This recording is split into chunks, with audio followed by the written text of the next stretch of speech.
Tu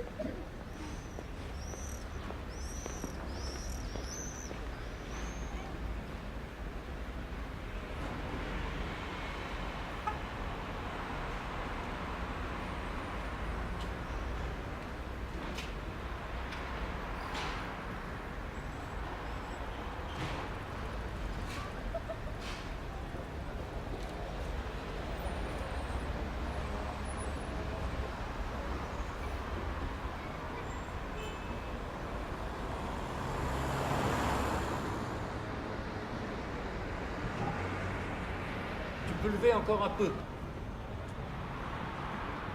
Voilà, c'est bon.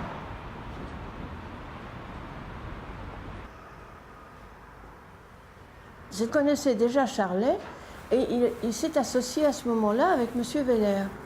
Et donc j'ai exposé dans cette galerie à peu près une fois par an. Beaucoup de galeries n'ont pas forcément des rapports de vraie amitié avec leurs artistes. Et ça, c'est une des grandes qualités de Charlet. Bien sûr, il faut qu'il aime ce qu'on fait, bien sûr. Mais à partir du moment où on expose chez lui, en fait, on a des rapports d'amitié. Et voilà. Tu vas voir, tiens. Bonjour. Ça va? Bonjour, comment ça va? Ça va bien. J'ai été vu avec la belle casquette sur la photo, là, comme ça. Ah bah, comme ça, on me reconnaît. Tu vois, maintenant, il y a des gens, c'est comme... tu sais, c'est comme un truc de reconnaissance, c'est pratique.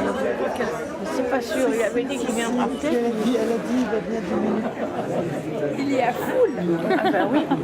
Et alors, tu sais, c'est sympathique parce qu'Osman, je ne l'ai pas vu depuis des années parce que lui, c'est un artiste turc. Ça fait plaisir de te voir.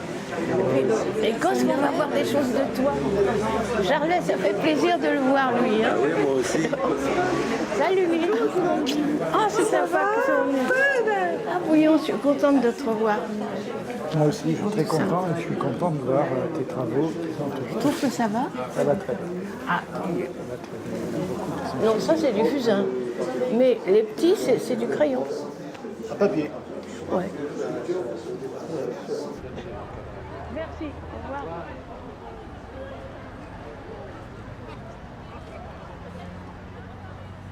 Je me suis aperçue que dans un autobus, il y a des variétés de modèles infinis. Ils montent des jeux de tous les pays, de toutes les sortes, qui s'habillent de toutes les manières. Et quand j'en vois un qui me plaît, je ne fais rien dans l'autobus devant lui, je mémorise ce que j'ai vu. Je rentre à l'atelier, je dessine tout de suite. Ou alors je l'ai fait quand il passe devant la fenêtre de mon atelier et je raconte toujours des choses de la vie, tout simplement.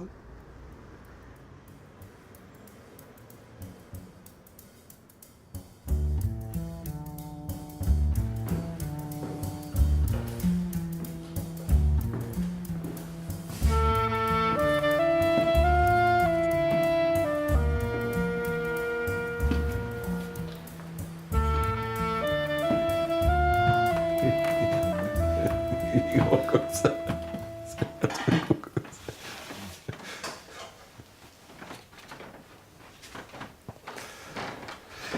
Ça c'est, ben voilà, ça c'est Rosita, c'était, c'est bon. C'est la mort de Marcita et de Madita.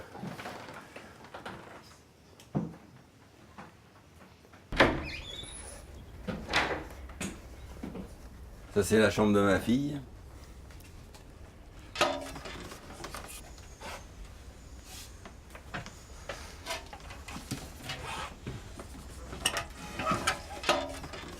On commence à collectionner d'abord les choses que l'on aime, et puis après on devient marchand, parce qu'on en a trop, on ne sait plus où les mettre.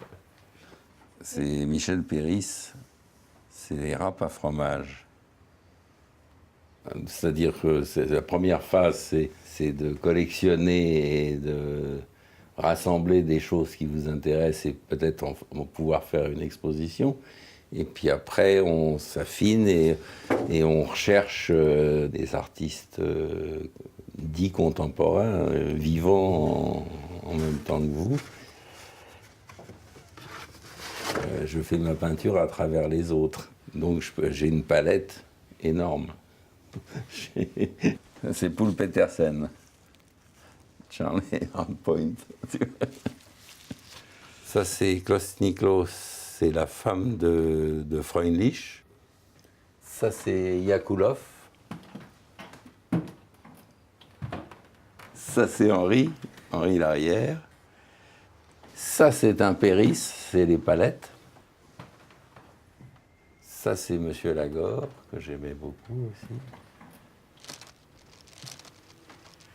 Ça, c'est Madame Casser.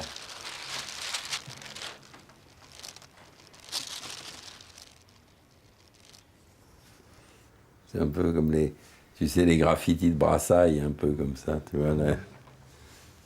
Ça, c'est Michel Lanosse, Varnan et Gardel. C'était les trois compères. Ça, c'est une photo de moi à la campagne, quand je suis arrivé de l'assistance, tu vois.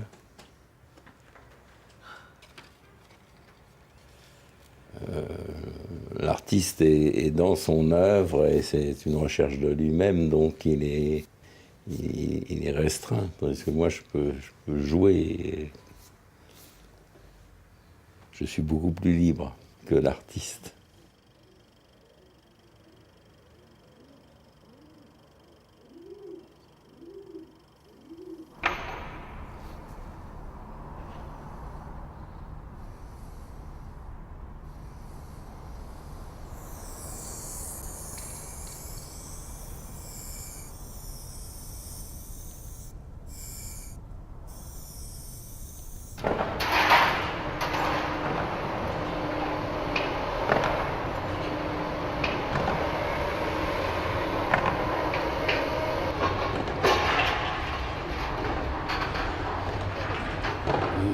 Puis je suis tombé dans sa galerie, vraiment par erreur.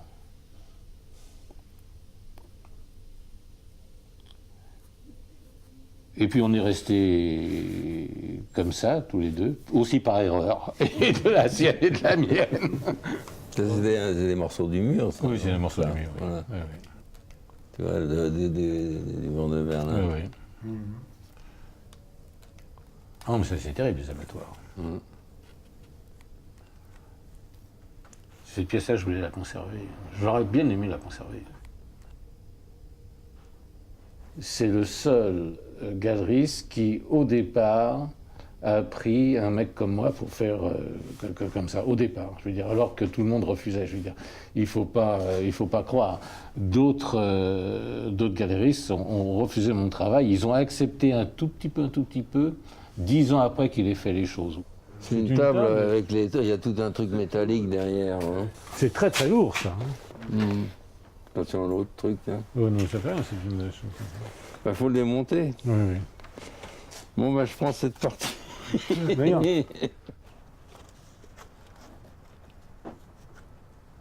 Il y a un collectionneur qui a voulu m'acheter quelque chose et il m'a dit, vous savez, j'ai déjà ce tableau, j'ai des tableaux de lui, j'ai des tableaux d'un tel aussi, des noms qui sont effectivement connus. Alors j'ai dit, vous n'avez pas besoin des miens alors. Donc j'ai pas vendu. Il l'aura jamais. Agnès B l'a exposé, si tu veux, s'il avait joué le jeu. Après, il y a eu la galerie Loft, rue des Beaux-Arts. Ils ont un autre concept. Et si demain, il vient et il dit, voilà, il faut que j'expose parce que j'ai fait un truc là et j'ai envie de le montrer et tout ça, je peux pas lui dire non. Tu vois, je veux dire, bon... par contre, si je suis demandeur, il me dira non.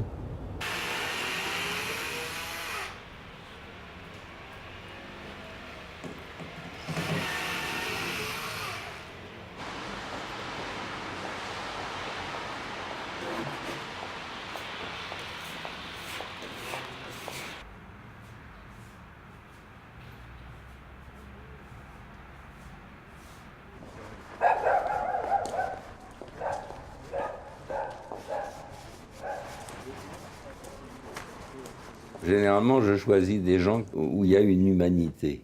Voilà. Et là, je suis un peu comme un maquignon, tu sais. Je regarde les gens, je les jauge, je vois comment ils réagissent. On est des montreurs, c'est tout. Alors tant mieux si on vend, mais généralement je dis aux artistes, vous savez, à part la tante Ursule, les ventes se font difficilement.